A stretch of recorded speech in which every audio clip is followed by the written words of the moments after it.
All right, guys, it's that time. It is the wholesaling hour. My name is Rick Ginn, and you are on the Flip with Rick channel.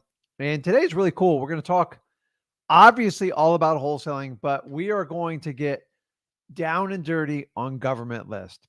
Not only am I going to show you the absolute best must-to list you have to pull, I'm going to show you where to pull them. I'm going to tell you how to ask for them, and I'm going to give you the mantra, the cheat sheet on how to actually get progress and get the list that you actually want. It's actually easier than you think, but most of you give up way too easily. And for that reason, today we are going to go all in it. So once again, my name is Rick Ginn, and today it's all about government lists. So if you guys are new to this channel, we are all about wholesaling. I'm not going to talk about anything else. If you want to learn more how to do this, go over to free wholesaling. I got wholesaling behind me, freewholesaling.com. That's where me and my son have created a free course, and you can find out everything you want to know here. So use the comment sections, introduce yourself. I'm going to dive in. Let's jump into government list. And at the end of it, we will connect with you guys. We can do one-on-ones and all sorts of fun stuff. So let's just jump right into it. And you might think this is boring, guys, but I'm telling you, real wholesaling is not like this super sexy sport where it's like all glitz and glamours. The real money in wholesaling is made when you get into the data, you find the information of the most highly motivated list, and then you reach out and you have the guts to talk to these people and actually get these lists. That's where the real money is made. So many people think they can contact realtors and I could just do JV deals. At some point, you are going to have to go through a deep grind hustle season. All wholesalers have gone through it. It might just be 1 or 2 years you go through it, but that's where you learn everything in the business. And what I'm about to teach you now is if you don't get this fundamental down, you are going to suffer in wholesaling because in the beginning, you don't have the experience, you don't have a lot of leads, and you don't really know how to close people. So we have to increase your odds to the absolute maximum peak. And it is not working with realtors. It is not JVing with people. It's going directly to the seller. So here's a little requirement I have in wholesaling. If you're just starting out, especially if you don't have a lot of money, you don't have experience, number one, you have to go direct to seller, period. End of story. There is no middleman. A middleman is going to cost you a fortune. Number two, they have to be off-market properties. On-market property means you have competition and you are not the only one that knows about it. And that is going to create a level to find the person that will pay the most. We are just trying to help solve a problem. Number three, there has to be some form of motivation. And the word motivation is getting beyond abused these days. People are like, I'm looking for people that will actually, I don't care about their motivation. You do. I'm sorry. Listen, the more motivated they are, the better chances of you getting a better wholesale deal. End of story. I have never had someone go, here, just take this property. There's absolutely nothing wrong with it. I've had people give me perfect properties, but their motivation was, I don't want any hassles. I just want to move my life. I don't trust realtors. That's motivation, guys. And people who say it's not motivation is absolutely nuts to me. So let's dive into the government list. And I'm going to walk you through from A to Z on it. So first I have to talk about government list. And it is a government-derived list, either court-appointed or city or county-appointed lead that indicates a seller's possible motivation. Now, you know how our government works. Almost everything they do is a train wreck, in my opinion, but that's just it. So when they put people on these lists, it's hard to get off these lists, and you have to go through these ridiculous protocols to get off these lists. Don't worry, I'm going to go through every one of these lists in grave detail. If you're asking me which list, if you want to learn more how to do it, just go over to freewholesaling.com. I go into deep granular detail to teach you how to do this. But the bottom line is these are lists that are derived from government. And once you get on this radar screen, it's tough for sellers to get off. And if they don't get off, they get financial liens imposed against them on the property on a daily basis. I've seen one yard cut code violation turn into a $30,000 lien. Absolutely ridiculous. But once again, you have your government agencies running these, and whenever they try to manage anything in mass, it usually winds up being a nightmare. Now, This list, sorry about my run-on sentence there. Well, let me fix it because even that drives me nuts. And this is my ADHD just kicking in completely, but we'll fix it. No big deal. Government lists are free, but please don't think for a second that free means it's easy. It's actually kind of the opposite. So a lot of people are like, oh, it's free, it can't be good. Number one, that's the stupidest thing I ever heard. Okay. You, you can go work out for free in your house, outdoors at a park, and you can get just as jacked and ripped as if you want with your own body weight. Just a lot of people don't value it because it's not free. They want to go pay a trainer and get the whole, I don't know, LA Fitness type of thing. You can have whatever you want. When it comes to lists, just because they're free, don't let that fool you into thinking like they're really bad. It's actually the opposite. They are absolutely the best, most highly motivated list. The challenge is your government is running the list. And if you guys ever dealt with any type of government agencies at the county, city level, whatever it is, even federal, it's a freaking nightmare. It just is what it is. It wasn't always this way, but I'm going to teach you how to navigate through it, so don't worry about it. So you've got to understand these lists are basically, wait a minute, where it goes.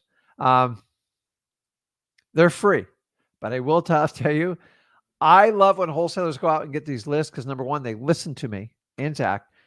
And number two, they won't take no for an answer. And it just shows they have the guts to it. Because the reality is when you go after these lists, guess what? Resistance is coming. It's coming hard and it's coming fast. Put in the comments if you know exactly what I'm talking about.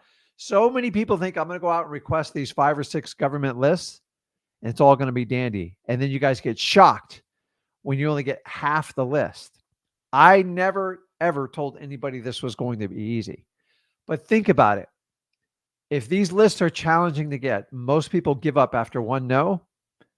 I look at it as I have a huge advantage over most people that request these lists, period. The reality is most people go get these lists and they go, I'm sorry, Mr. Ginn, you can't have that. Okay. No, you can't do that. Yeah, I'm going to teach you actually how to do the complete opposite. You're going to stay there and kill them with sweetness and kindness, and you're going to get what you want. Because you know what?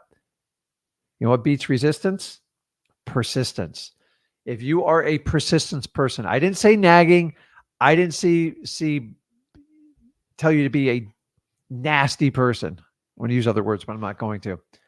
But you have got to be extremely persistent. Just because others accept a one-time no doesn't mean you should ever accept it.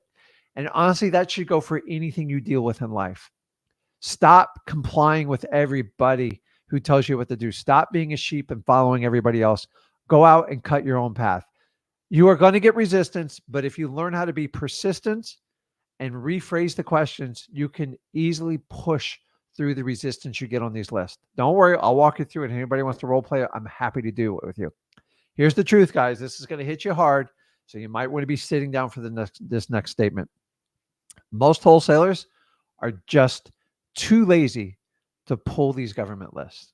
Oh my God. Number one, they're free. So they're going to be crap. And then I got to put up with government employees. And I'm just too big. Do you see this ego? Do you know? My favorite question is when someone goes, do you know who I am? No, I don't know who you are. I don't really care. Like, honestly, I don't give people credit for their ego. So a lot of wholesalers want to take their ego and cash it in at these government offices, and they have no clout, they have no credibility, and nobody gives a crap. Nobody cares how flashy you are on the internet. Nobody cares about your Lambo, and we definitely don't care about the house you live in and the fancy car you drive. They don't care. So you have to lose your ego when you go to get these lists, but this statement is so true. If you guys go to any type of wholesaler meetup, I don't care where it is. I don't care if you go to an event in Orlando. I don't care if you go to one in Tucson. I don't care. You go to Phoenix, you go to Tampa, you can go to Fort Lauderdale, Miami. If you're not talking about government lists and you're talking about wholesaling, you are not at a wholesaling event. You are at probably a pitch fest or just a regular real estate investing event. And honestly, wholesaling is completely different than just real estate investing. In my opinion, it is the highest skill set you can get in this business, period. Once you have the skill sets of a wholesaler, you can do any other task in real estate investing. Try to flip it around. Try to take a realtor or a rehabber or like a note buying guy and have them do wholesaling. It is a 100% failure ratio because they don't have the mindset. They don't have the guts to do what we do. And for that reasons, you have to understand it. And that leads me to my next one. Gurus avoid all government lists. They think they're below them. They can't really make money off of them. You can't get a subscription service from it. They can't get an affiliate. And for that reason, they don't promote it. Guys, listen, I recommend PropStream. I recommend Batch. I do Launch. I do all sorts of stuff. Why? Because they're great products and we use them in our business. But am I going to avoid telling you about a free method to find the most highly motivated sellers when I've done over 20 years of personally chasing these people myself? If I didn't tell you, I'd be doing you a massive disservice. The reason the gurus do not recommend government list or go out of their way or just glaze over it, because they can't make immediate money off of it. And for that reason, I call them all out on it. I think it's ridiculous. When you're starting out wholesaling, you need to attack these lists like it's your last breath of air. Why? Because they're going to give you the best odds for it. Did I say it's going to be easy? No. Are you going to have to work for it? Absolutely. But when you get a deal, it's going to help you get past all your inexperience, your lack of information. You can get through this. You're just trying to help people. So in wholesaling, we always learn the skill of marketing first, because if you can't connect with motivated sellers, you don't have to learn the rest of the business. It won't work. So let's dive into the list and let's take them down one by one. And I love this. It says, I got that yesterday. Do you know who I am? Listen, if anybody ever starts out with, do you know who I am? Translation is, my ego is so big. And if you don't know who I am, you are a pedestal, you are a stepping stone to me, and I don't want to deal with you. And it's just absolutely ridiculous. Listen, there's not many people I look up to in this life, meaning you have to be humble in life and you have to get through it. It's absolutely ridiculous when people say, do you know who I am? Or listen, you have to earn it every day. You got to earn respect. Just because say you did a monster deal or you helped out a lot, that's great. What have you done today to help people out? Every day I do a deal, I get one, I start off the next day, I am broke. Why? Because I have to remind myself every day where I came from, because I'm not going to get complacent and wind up and back in my old personality. My old personality sucked. It made me broke and it made bad decisions in my life. And if you want to change stuff like that, you're in the right place. So let's keep going. It's going to be fun. We're going to walk through all of them. So we talked about, oh, wait a minute. Let me take that off. Okay. It's a good comment though. And guys, keep asking your questions. I promise I'll get to them. So here's what we have to do. How do we ask for these government lists, and where the heck do we go to get them? Because that's what everybody wants to know. So this whole live stream is recorded. So if you're watching it live or you miss it, you can come back and refer to it. If you want to know in grave detail on how to get all these lists and detail ask for, and go to freewholesaling.com. It's a free course there. We teach you not only do your first deal, but how to make your first 100K in wholesaling. And we'll go into it. But let's just walk you through it. I'll spoon feed it on you. If you got any questions, we'll answer them. Number one,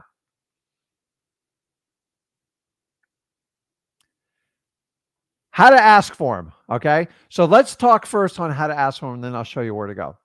And this is kind of the easiest one. I'm giving you a script. You guys know I hate scripts because I think to have conversations, you have to have key points ready to go. But if I'm walking in, they go, Mr. Ginn, why do you want this list? I go, listen, I'm just a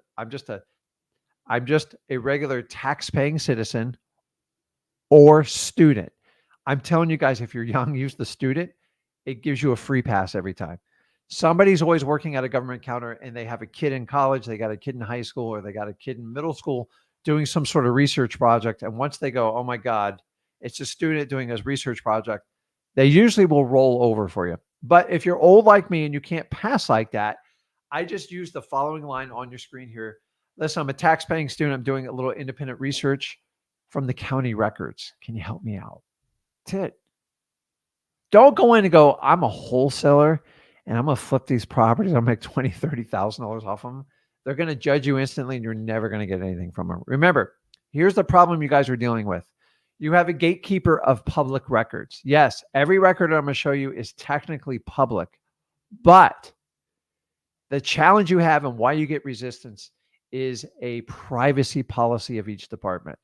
And it's kind of like an oxymoron. And you guys know anything that intercedes with the government, it doesn't always make sense. So it's public, but it's private. Explain it to me. What I will tell you is I don't want you harassing these people and threatening them because it's not going to get you anywhere. And honestly, they're just employees. They're just doing what their bosses tell them to do. So if you understand that, you have to learn how to use your skill sets, just like when you talk to motivated sellers on how to get things you want. Honestly, guys, this goes for anything you want in life. Anybody who has little kids on this live, you know, kids, the best salespeople I ever met in my life. Like they get what they want. Like, please, mommy, just get it to me. I promise you, I'll never make another peep in my life again. 9 times out of 10, the parent gives it to the child and the cycle repeats. Why? Because you just rewarded the child and now they know how to get whatever they want. You have to take that same childlike curiosity and use it when pulling these government lists. I'm not kidding you. I am dead serious on this. There's like, Rick's ADHD, I don't think his medicine's kicking in. By the way, I don't medicate myself for any of my ADHD because honestly, I don't think there's enough of it. Okay, next one.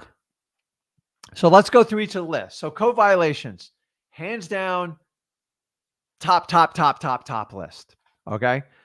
All these lists are my favorite, but code violations, honestly, it made me who I was in my first 2 years of wholesaling. If I only had to pick one list and I was clueless, I would go straight to code violations. Why? Because this is just a list of properties where people did something not so stupid with their property, but it's just out of character. The purpose of a code violation is to keep the community's values at stable levels. And so your neighbor, they just can't do crazy stuff over there. They can't build monster trucks in the front driveway. They can't put in like exotic landscaping that's so wild that it's like risking the entire neighborhood. So typical code violation is going to be tall grass, which we call landscaping, structural, deferred maintenance, and like mold. Now, how do I look for that? Just look for tall grass. So I'm here in Florida. It's really easy. In the wintertime, when you guys are up north, it'd be a little bit different. But I guess you would look for people that didn't even shovel the snow out of their driveway. I don't know how that works. You guys can let me know in the comments. I don't do snow. I don't understand snow. It's just really cold stuff. Next thing, I look for blue tarp roofs. One of my favorite. It's like a sign pointing right here. Go, hey, buy this house. We've got problems. And you know when you put on a blue tarp on the roof, you're usually way into overtime. In fact, most people put a blue tarp on the roof outside of a hurricane, tornado. Those tarps stay on the roof for years to the point where they disintegrate. When I see a disintegrating one, I know we have a major problem and I know I need to help out this homeowner. The other one are boarded up windows when they leave them up forever. And then if you just see like knocked down mailbox, if you see garbage and debris stacked up by the front door, that means nobody's living there. And to me, I get really excited about those properties. So a code violation, basically either a Karen in the neighborhood reports them. I apologize if your name is Karen. I know that's not fair. We'll call him Rick. They report you. I'm telling on my neighbor. And that's one of the biggest offenses. And then basically a code enforcement comes out, takes a picture, tries to talk to the owner. And if not, they put a notice on the door. You got 30 days to fix it. Otherwise, we're going to pose fines, liens, and judgments, yada, yada. So that's it, guys. These lists can be very, very long, very, very long. So basically, where do I go to get the code violations? Very simple. You have to go to the city office. This is usually going to be the building department. This is where you're going to have the city staff, and this is where they're going to issue city building permits. Now, every department's a little bit different, but a lot of times these are located next to like the city hall, or if there's a city police department, they're usually very close together. That will give you a area to start in. As far as what list to ask for, just look for open violations and try to look for like the last 30 days. The fresher the violation, the better off it is. But Honestly, you can do old violations, but a lot of times a violation opens and it gets closed. You don't want to waste your time with those people. So if the loan got high and they cut it 2 weeks later and it's off, kind of a waste of time. So it happens a little bit, especially in the South in the summer, just stuff like that. So let's move to the next one. Anybody got it? If you got any questions on code violations, this would be now the time to drop it. So I'm going to put one up here. Emerald says, we have electrical and plumbing violations. I don't know if those would be worth it. That means someone's doing work probably without a licensed electrician or a plumber, and they're going to have to fix it anyways. And I don't know if that's enough of a sign to do it. So, okay, let's keep moving on. We got a lot of them to get through. The next one, probates. If you don't know how I feel about probates, just Google Rick and probates. And that's all I got to tell you. I love probates. They are phenomenal. And a probate is just the process when a person passes away to wrap up their financial affairs, to basically transfer any title issues, because a person who's passed away obviously can't sign for it. So usually what they do is have a will, and in that will, they appoint a personal representative, aka PR, and that person is in charge of wrapping up the final affairs. Now, usually real estate winds up being a person's single largest asset. End of story. So it makes sense why we want to work probates. We want to find the most recently opened probates in the last 30 days. Next, where do we find probates? This is very, very simple. This is the easiest part of it. You're going to go to your county courthouse, and they have a county probate court. They only deal with probates. There's usually a reception person that files the paperwork and keeps everything going. That is a great person to learn how your probates work in your state. And you should go online and you should research what the probate process is and how it works. There's about 3,200 counties in the United States. Here's the crazy part. Almost every county is different. So I can't give you answers on every one of them. The best thing you want to do is do as much research as you possibly can. How do I do it? Number one, work with your local title company. They know how probates work. Number two, work with your probate court. Don't be like the average guy with a huge ego. I'm not going to ask where's directions. You'll be lost in the middle of the desert. Like, just ask directions. It's easier. Lose your ego. Remember, you have to lose your ego to be successful in wholesaling. Ask for help. They have the roadmap. They know exactly how to get to the documents you want. The question is, are they going to guide you? And are you going to ask the right questions for you to get there? Because keep in mind, here's my favorite part about probates. They have the highest profits. Think about this, guys. Somebody's passed away. God bless them.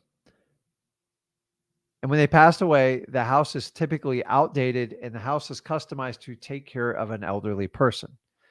And a smart family will take care of the family member and deal with the house later, right? The last thing you want to do is put somebody in their final dying request is put their property through construction. Once they are in heaven or wherever they're going to wind up being is, then they have to figure out how to take care of liquidating the property. And this is where most people go, listen, I just want to sell it as is.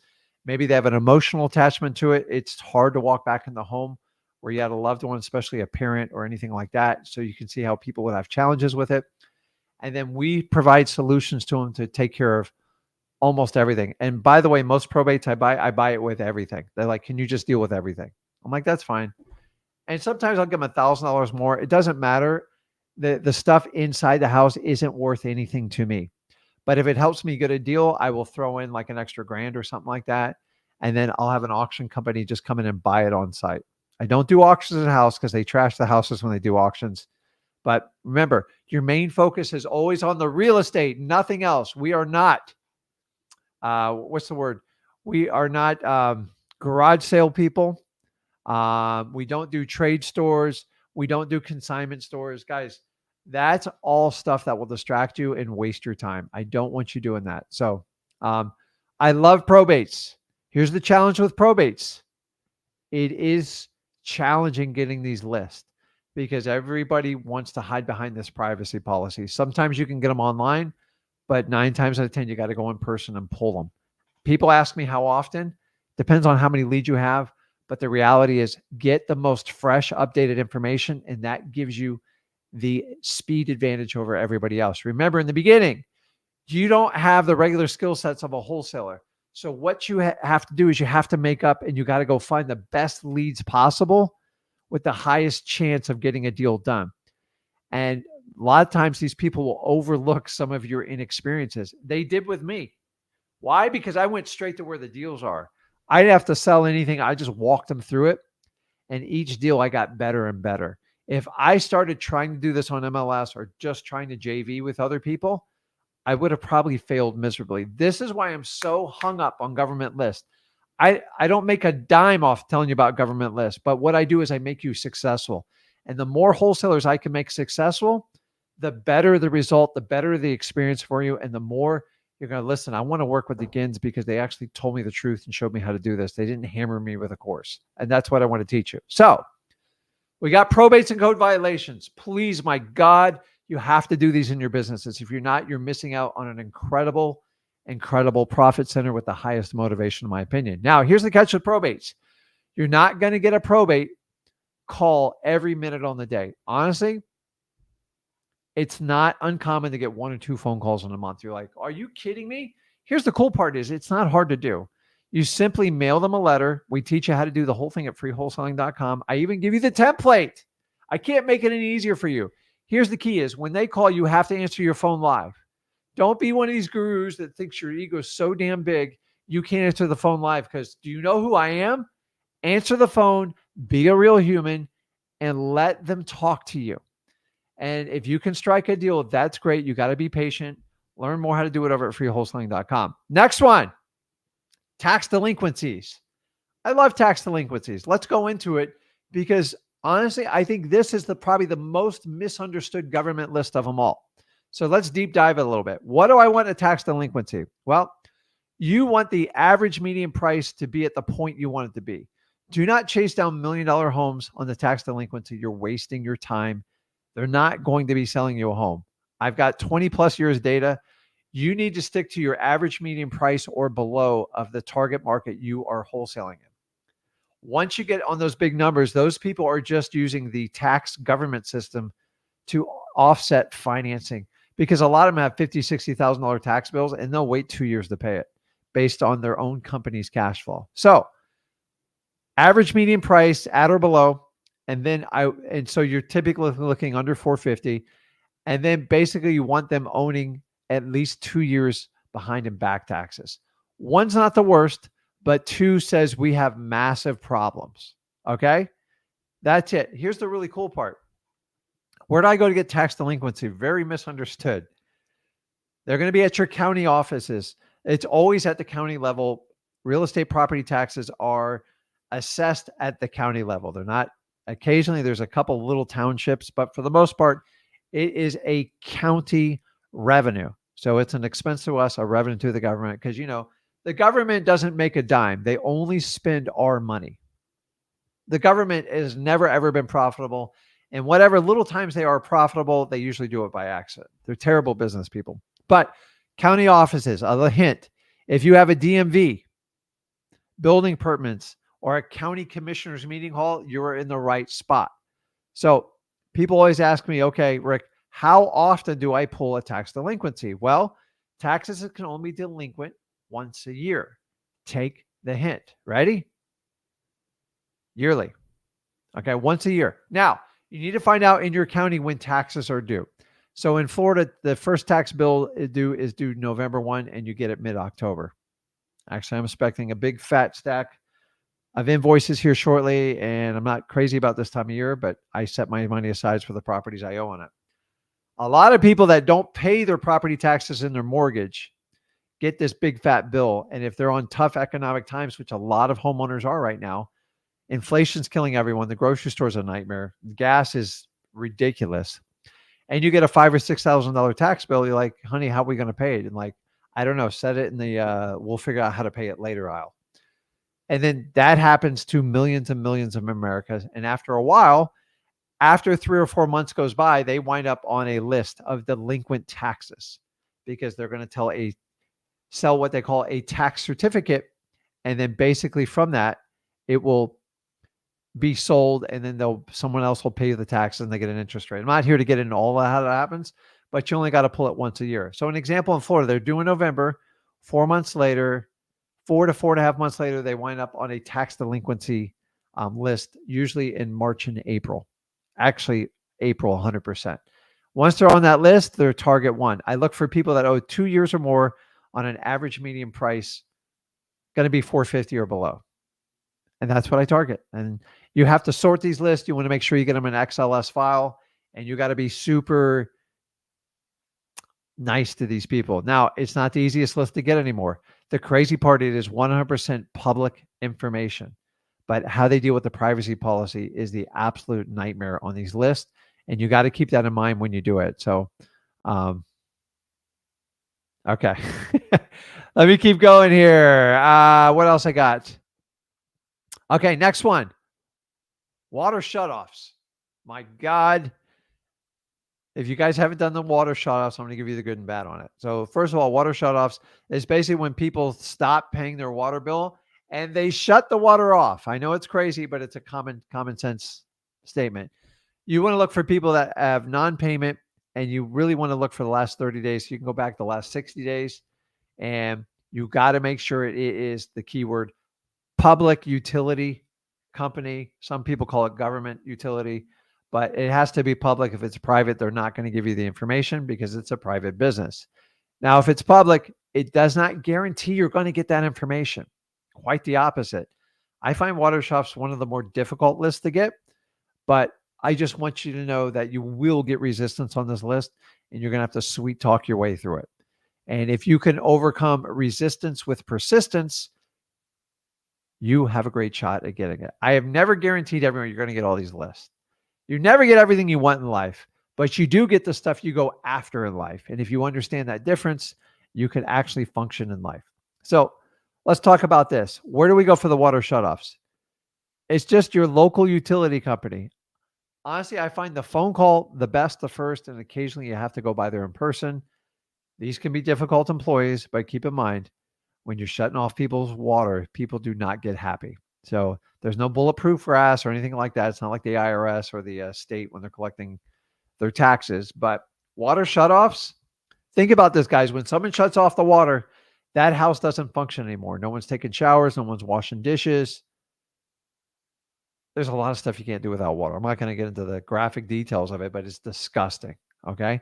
For that reason, it is one of the single most motivating factors to finding someone who needs to sell a house. Think about this too. Like, well, Rick, what about a landlord if they shut off the water? They shut off the water because they're either getting ready to sell the property, switching over the tenants, or the tenant just stopped paying the water bill. Either way, all three of those case scenarios, I want to be in front of that homeowner and I want to make them an offer. Why? Because it's timing. And if you hit them at the right timing and the right conditions, that's how great wholesale deals get put together. Great wholesale deals, just so you guys understand, great wholesale deals don't perfectly get it ready, get you all these photos, get you the phone number, the seller's information, and put it on the internet and give you a price. That's not wholesaling. And if you're being taught and told that's wholesaling, you are being conditioned as a realtor. That has nothing to do with wholesaling. You actually have to go get all the information yourself. That is the value add tool that we do. We go out and we hustle and we get the information and we beat everybody else to the punch. Realtors sit back and wait till they can get the highest price possible, and then they put it on the MLS and then they just handle phone calls and they sweet talk people. Okay? Realtors do provide a value, but it has nothing to do with wholesaling. Next up, fire damaged properties. God knows I love these. Basically, their properties have been damaged by fire. Like, this is not rocket science, guys. But keep in mind, where do we find fire damaged properties? Actually, this is the simplest one of them all. You simply go to the fire department. Now, a lot of counties, you can have a county fire department and you can have a city fire department. Where I live, we have multiple fire departments, so it's like really cool. And they talk to each other, but they have different policies. I find it just simplest to go to, you don't call on these and you don't deal with, they're not technically government employees, even though they work for the county, but you just need to find the fire marshal, the chief, or whatever it is. I know I'm using terrible terminology. If there's a firefighter on here, let me know. And just ask very, very nicely, because these are wonderful people and they do a job that you and me probably could never suck up if we wanted to. Jumping into a burning building to save human lives and pets and babies, unbelievable, and risk their own life. So I need you to be super nice and just simply ask, do you guys keep a list of the most recently fire damaged properties that you were on call? That's it. Super nice. And you can still be persistent, but you can be nice. These are not salespeople. These are not what I consider your regular government employees. A lot of these people that you're talking to are the ones that actually get on the trucks and go out and do the fires. Like, they go out and deal with them. So can you please not run these people over? A lot of them are ex-military. They're really, really smart people. And honestly, we need more of them. So please don't give them a hard time. And they're getting more and more traffic from us. But listen, the bottom line is we're just trying to help people out and trying to get these properties sold. So if you ask super nicely, it should go a long way. But if you don't get it, just wish them the best and everything else, and then go find another fire department. Okay. The next one, arrest records. A lot of people always say, they send me a message, Rick, the hell do I want to do arrest records for? Listen, the reality is in wholesaling, you're looking for people with problems. When people get arrested, you have major problems. And I'm not talking about your regular jaywalking arresters, your protest arresters. Somebody threw a beer bottle and hit the side of a building, got arrested. I get it. Those people are getting out. For the most part, we are looking for arrest records that, number one, the arrest records is just a set of records. What you're going to do is cross-reference the person that got arrested to see if they own property in that particular county. And here's the most common three that we buy off of: DUIs, battery, and theft. Now, you're thinking like, why is you're looking, the type of arrest records are people that are going away for usually 24 months or longer. Some of them are just 1 year. Now, I know you're thinking like DUI, what the heck's that got to do? I'm not here to like give you like legal, but you get arrested the first time in DUI, you can usually get out and pay a crap load of fines. The second one, you're going to do a short stint of jail time. The third one, you're going away for a long time. So I deal with a lot of people going away 3 to 5 years for multiple offenses of DUIs. And it is by far my most common. The second one is battery. I'm not here to make judgments on people. I just want to buy the property. And then theft. As long as they don't rip me off, it's none of my business. And you have to understand that. So where do you go for the arrest records? That's the easy part. You're not going to get resistance here. They are online, guys. Online. It's from your city police, or you can do your county sheriff's office. They work. I'm going to be honest with you. You get a lot of drama with them, but I've got some of my best discounts on them. And why not? If you know you're going away for 3 to 4 years, they're going to need cash to survivors. And a lot of these people don't have people they can trust to take care of their houses. It's just why they wound up in this position. So they rather do this deal. I will tell you this, anybody who's under arrest or incarcerated, do not ever do a creative financing deal with them, because when they come out, they're going to take their house back every time. Ask me how I know. I'm just telling you, it never sets in. I don't care what paperwork you sign. So if you buy it, make sure they understand it's a closing and it's all said and done. Now, I have a disclaimer to give you guys because I get a lot of questions on this. And by the way, are there more lists? Yes. I could go all day. The one list I didn't put on here because I could talk all day, but I want to get and jump on lives with you guys. And if you want to jump on a live, get in line now and I'll help you out, is the evictions.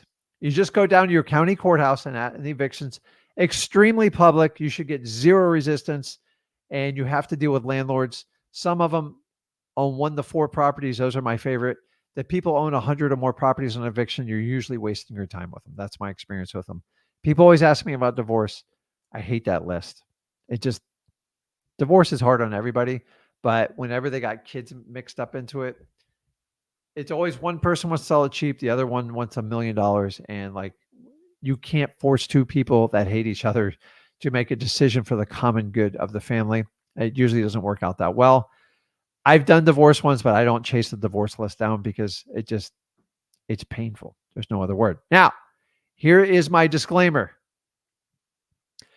Tax certificates, tax deeds, foreclosure auctions is not a wholesaling strategy. Battle me on this. Tax certificates, you have to bid, and you're bidding an interest rate, and you have no ownership in the property. Okay. You're buying a lien. Tax deed, depending on what state's kind of the same thing.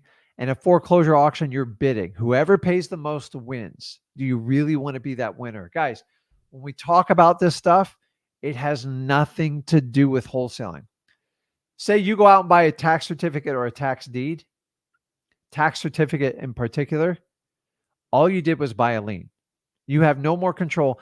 I can go and knock on that door and negotiate with that homeowner and still buy that house. You'll still get your money, but you have no tactical advantage. I don't know why people discuss this.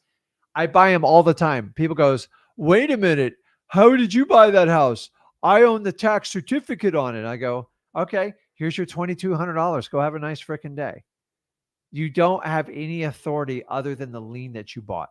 And somebody taught a strategy. If you own the tax certificate, now you can control the homeowner and actually get them like to give you the house. No. And then worst case scenario, if you never get paid for your tax certificate, you basically file to have the tax certificate to move over, and then you can file for a foreclosure. Guess what? You got to pay for an attorney. You got to file all the foreclosure fees, everything, probably $5-6 grand to get it done. And then guess what? People bid on the house, and you are only going to get paid how much is owed to you. So you get paid your attorney's fees plus your $2,000, maybe $200 in interest, and that's it. Somebody else is still going to buy the house. So you did not cut the line. The only time it works out to you, if nobody bids on it, then you can take the house. But guys, think about this. All these auctions are online. Anybody in the entire world can bid on them. People from China, Europe, anywhere. If it's a good house, it's going to get bid up. The only ones that don't get bought are the properties you can't build on, or they're tiny lots. And that's why the county winds up owning the properties. And that reminds me, when you go to do your tax delinquencies, do not ever reach out to county-owned properties because there's a reason the county owns it, because it's an unsellable piece of land, or nobody absolutely wants it because the cost is way too high to develop it. So, guys, I stand and preach on these tax certificates. Like, I had somebody go to one and they bid it on like 6 properties. I'm like, if you're bidding, you're not wholesaling. Wholesaling has nothing to do with bidding. It's about solving people's problems and getting the best deal possible. So,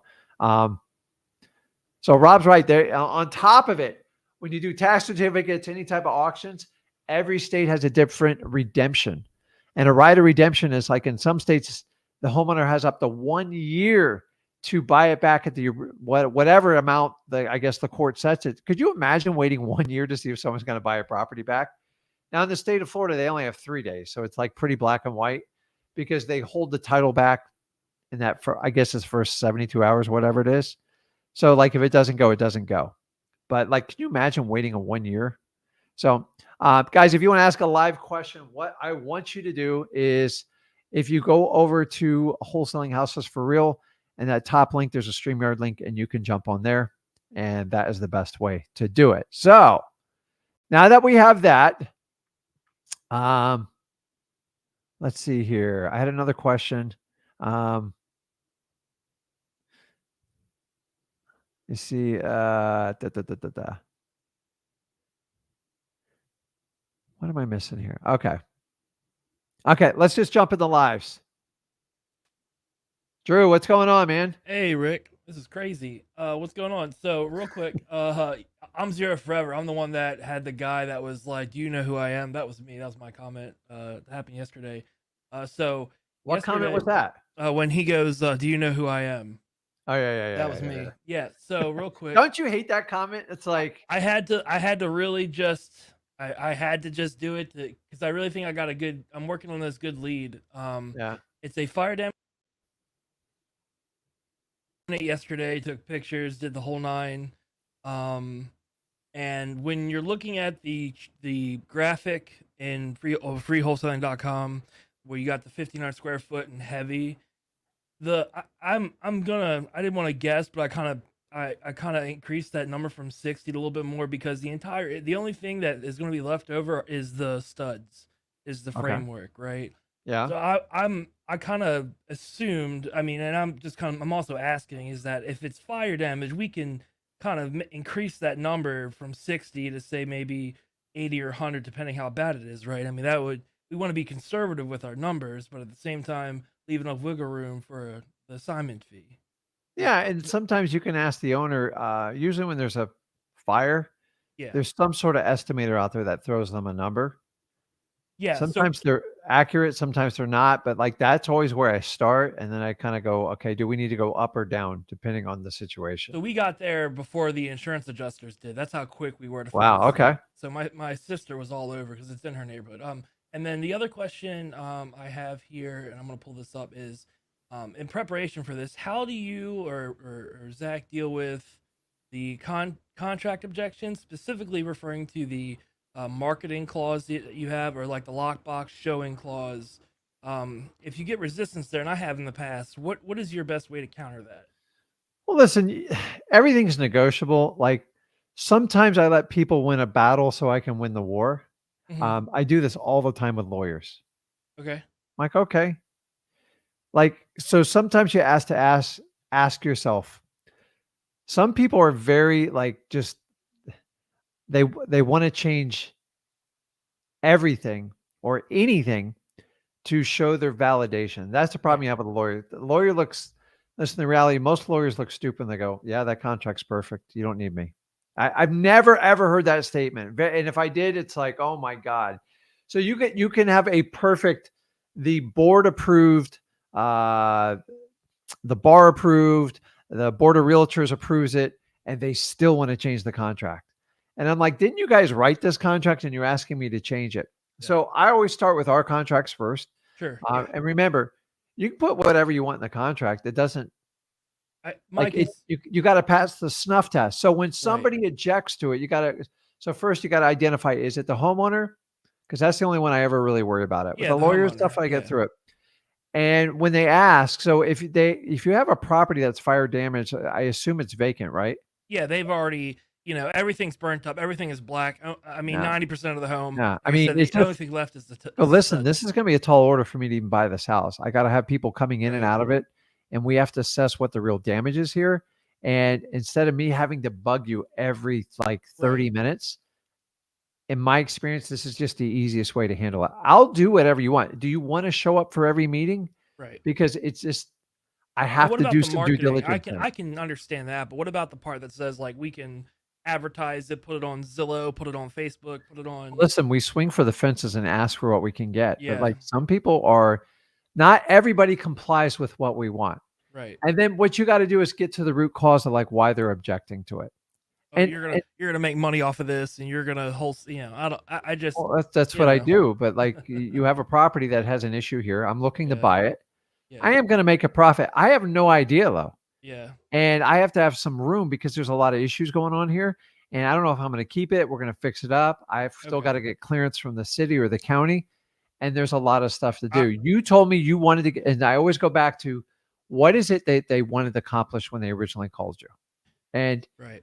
because what happens is people start talking in their ears, like, and they start going, you need a realtor or you need a lawyer. And I always go, listen, Patty, remember you called me, you said, listen, if I could get this thing under contract and stop thinking about it and get roughly this number, I think we can do a deal. Yeah, and the last thing I want to say is Yeah. on the way there, it was a 2-hour drive. On the way there, I listened to Go for No on Audible because Yeah. that's what he told me to do. Yeah. Mind blowing content. Everyone Isn't listening it? should go and just use their Amazon credit to go listen to that book. It's totally worth it. And completely changed everything. I shot him. That's how thick the book is. Yeah, I ran comps 3 times over to make sure I was prepared. I gave him Yeah. the LOI and he didn't even flinch. So, I gave him the lowest number that was fair based off of everything, and he Yeah. just was like, "Okay, all right, well, I'll see you in like a week and we'll figure it out." So that was like crazy for me that I just So went true. If you slow. think about it, though, but like every Yeah, other wholesaler focuses on the MAO. right. And then once you start doing that, you understand like the predicament you get in. So if your MAO is 250 and say Yeah, you offer 225, 230, right. you're It's like, a And the minute you offer me that, guess what? I go, well, I'm going to get this guy to 270. Like the numbers move based on it. So if you do that lower anchor number, you can actually snuff out their intention real quick. Yeah. Because here's the reality. If somebody wants tippy top dollar and they're lying to you, that go for no offer is going to snuff out and save you a ton of time. Yeah. Because if not, you're going to sit there 2-3 hours. Guys, my first year, I almost killed myself negotiating with people.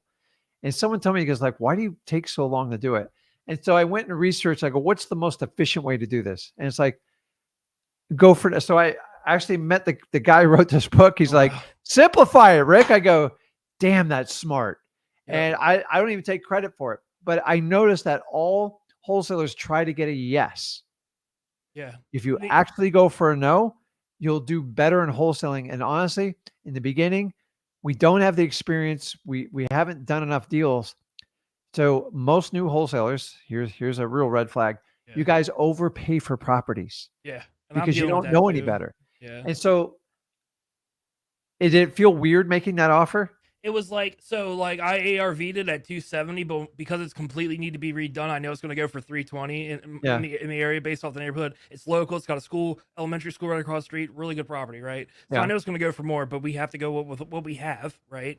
And so my LAO came out to like 170 after all that damage, right? And then you said cut it in half, right? So you figure 130 times 2 is, about 260, 270 is my ballpark. So I shot lower instead of feeling bad, letting the emotions take over, right? Yeah. I was proud of myself, and my partner's my sister, and I was like, we have to stick with what we talked about pregame, right? And I gave 130. He didn't say no, to be fair, but he didn't say yes. He goes, okay, well, he needs to know what he's going to get from insurance, and then for me to make him whole so he can have a place to live. And I understand that, right? Yeah. So he didn't say no, and I said, I'm willing to work with you, whatever you need. I'm here for you, you know what I mean? Because I am. I mean, we're trying to solve a problem here. But if you didn't say no, well, that's okay. That's fine. Well, at least he knows where I stand. And then when we come back around, the insurance comes back to him, he'll know what he needs, and then we can go from there. But we have a starting point. Is the overarching point I'm trying to make is we didn't start high. We started at 130, which is fair. And I think because the whole thing has to get redone, man. It's like I said, it's going to be nothing but bones. I mean, they're going to have to rip everything out of it. So is this the same one that's giving you a hard time about the marketing clause? He hasn't given me a hard time yet. I've experienced that in the past. That's hung me up. So I'm mentally and asking questions and preparing in the event that happens. So here's what I always do is sometimes you do have to size up your opponent. Sure. But like so if they did that on a fire damaged property, I wouldn't care because the property's already open. Like it's not a big deal, and they know you're gonna be running. That's fine. I'll just remove that clause. Like if you have a smoking deal, I think it's gonna be smoking, Rick. If I'm being completely honest. Listen, here's the worst case scenario when you have a great deal, and they go, listen, I like it, but my lawyer says I can't do the assignable. Some of you will kill the deal over that. I'm like, no. If you're making a ton of money, just do a double closing. Double it. Hey, I called the title company when we left. I called Verified. My sister's my JV partner. Yeah. So we've already, Rick, I've watched that video, sent it to her 3 times over, wrote notes down. Look, good Lord. I am very focused, and I'm obsessed with this. Okay. This is all I think about. I lose sleep over it. Okay. This is all I want to do. And so, I'm sizing on my opponent, like you said. And we have the double close. We have the backup plan. There's that fire damaged cat that Zach talked to about a couple weeks ago, who only does that. We would theoretically, if we couldn't get a buyer, which I don't think we'll have a problem if these numbers are good, we're squared away. I just want to know the only objection, the only thing I see foreseeing in my way is the seller having a problem with.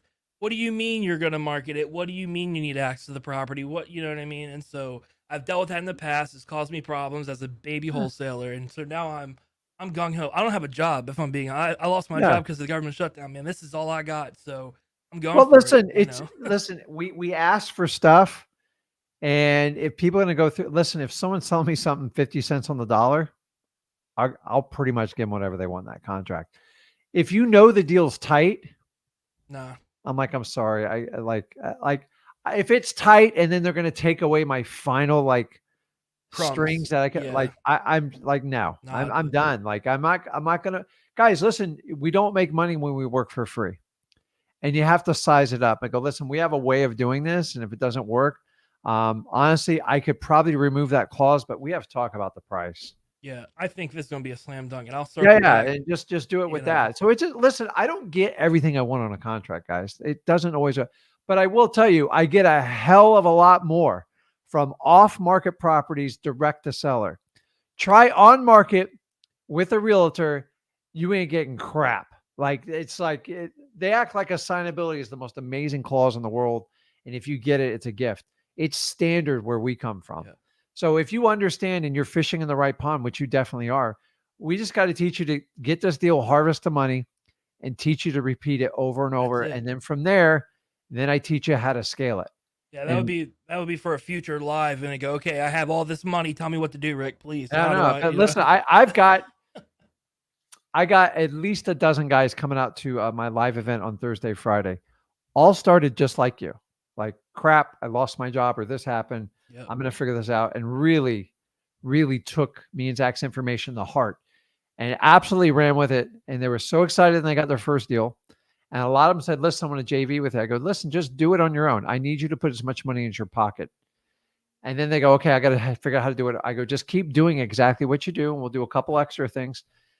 And then they get the 5 or 6 deals. I go, well, I put 100 grand in my bank account. What's the next step? I go, now we're going to replace a little bit of that hustle with some scalability. Yep. And now that you know how to talk to people, we can actually spend money and show you easily how to make 30, 50K every month like clockwork. And if you scale it, you can easily go up to 100K. And I'm just telling you, it doesn't. Everybody wants to go to 100K right off the bat. Do your first deal. Yep. Show me you can do 5. And if you can do 5, I know you'll walk through like a brick wall for me. The rest is easy because then you go like, dude, I'm going to listen to what Rick and Zach says because it actually works. The only people who complain are people like the truth. They just don't do the work. And everybody wants to go and find a property online and they don't want to talk to anybody or like they want to make one phone call. That's not wholesaling. It's not. It's like you actually have to work this business. And honestly, I had more heartache in my first 2 years of wholesaling.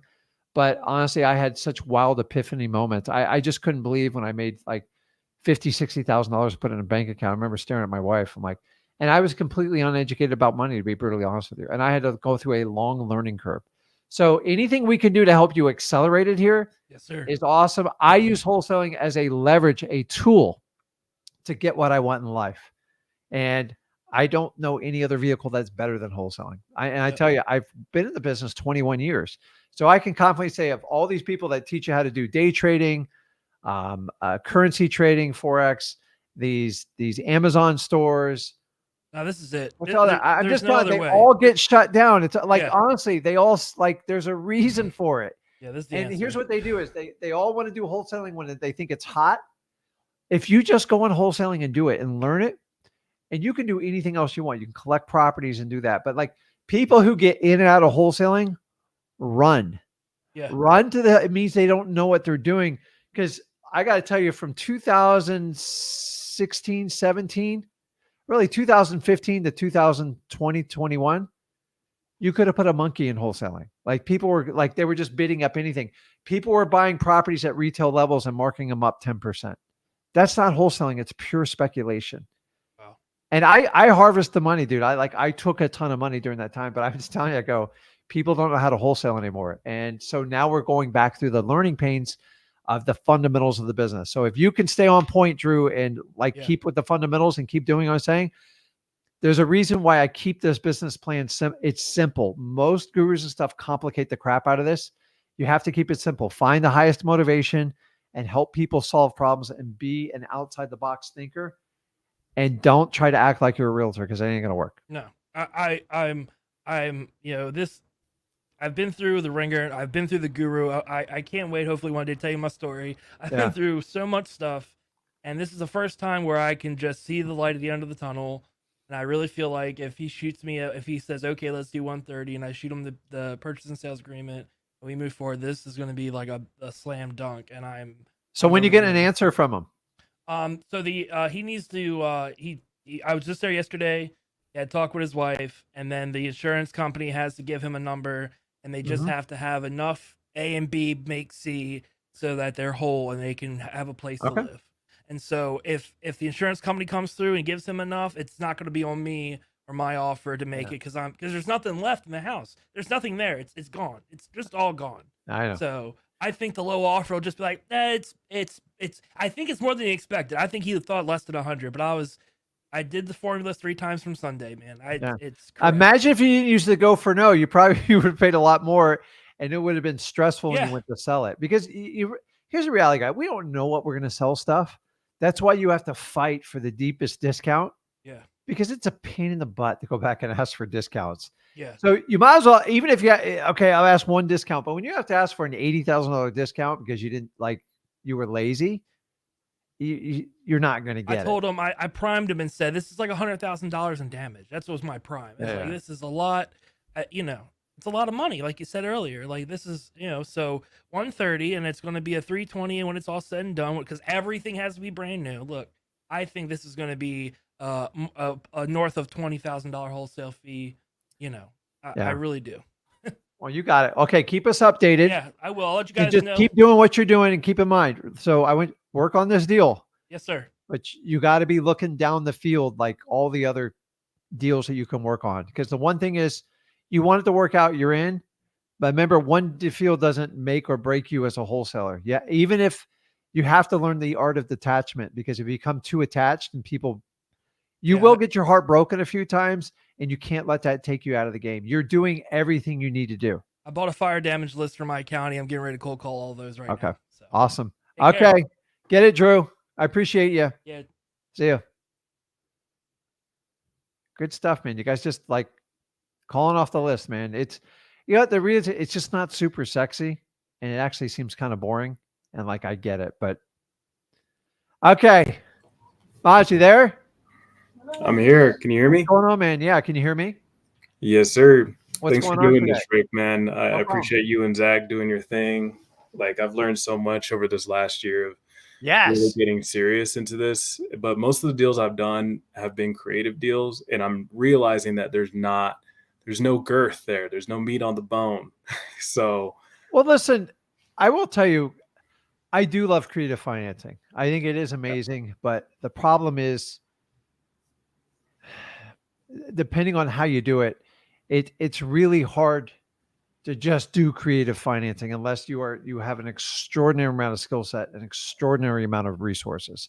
The average person, because guys, I've done it before. You can pull like low equity list. It's almost the opposite of what we teach here. But man, the amount of conversations you have, and like people are just like, the problem with creative financing is it can be a good long-term play, but sometimes you just don't know. And the problem people have in creative financing is if you don't learn how to make money up front, then like, what are you going to do? And so if you work a full-time job and say you had a creative financing education and you go out and you pick up some properties and you lay out like 50 grand, you got to stay at work, and you're gonna have to wait 5 to 10 years to find out how much money you made.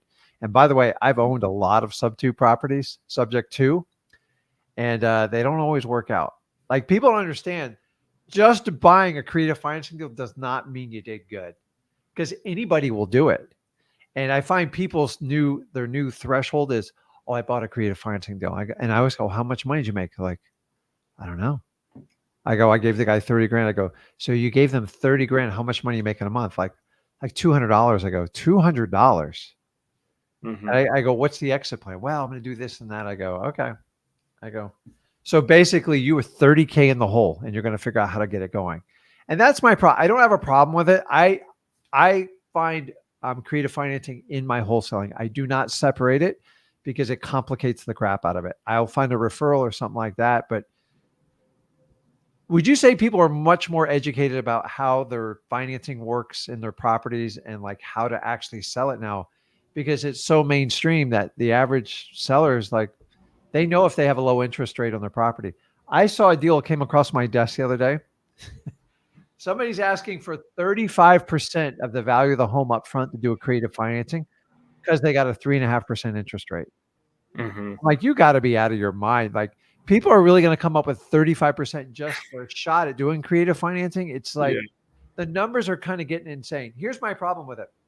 I love creative financing if it's a special deal. Maybe it's a unique property and like maybe you're in a town or like it's a special Airbnb, but most people have no idea what they're taking over, what they're doing. And there are laws that can get you in a lot of trouble.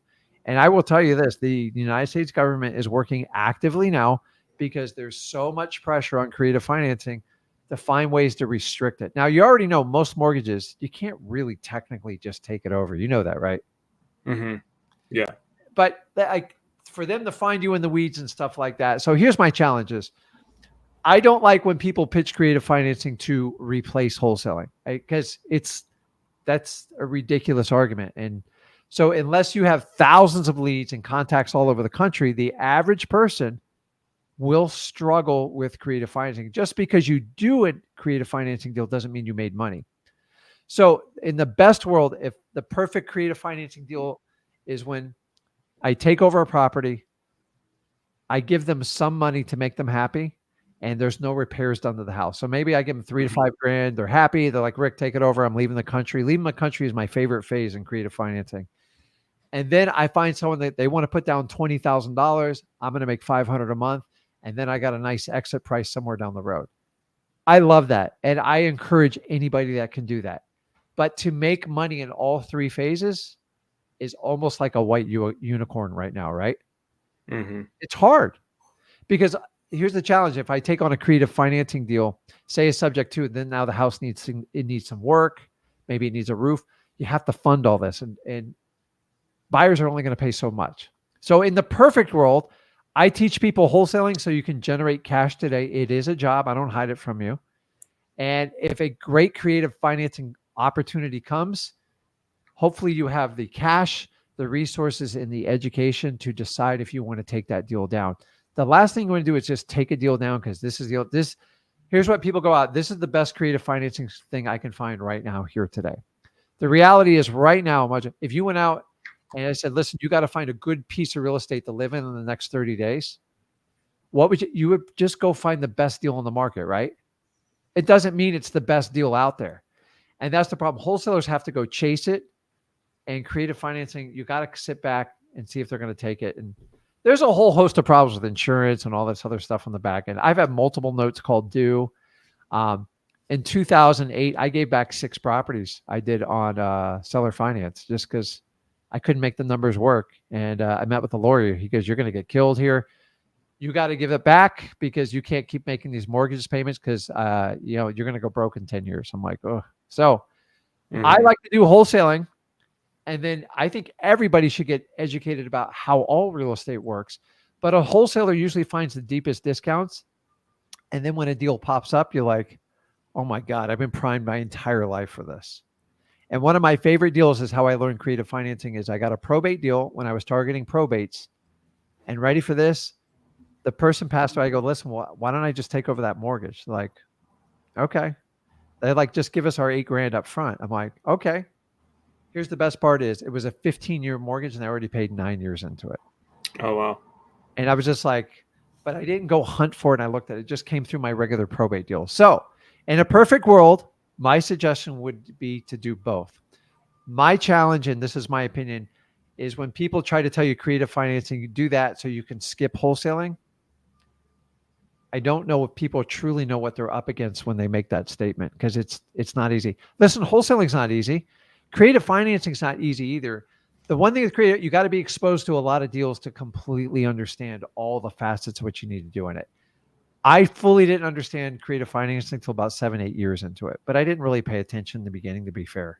So yeah, and I just been assigning these. I don't hold on to them yet, but I want to do probate. So I'm trying to understand like that whole process because I know there has, from what I've been seeing, and I have access to your course now. I was just going to watch those videos, but since I had you here, I was like, let me talk to Rick. Yeah. So probates are very, very simple. And honestly, it's a strategy you could do with 2 full-time jobs. So I did, because it's not very taxing. It's not expensive, but it's not like an overwhelming amount of leads. So the average county has 60 to 80 probates in a month. Okay. And from that, you get like 1 or 2 leads a month. Like that's, some are higher, some are lower, but like that's it. Here's the difference is You got to answer the phone when they call, and you just got to learn how to talk to people.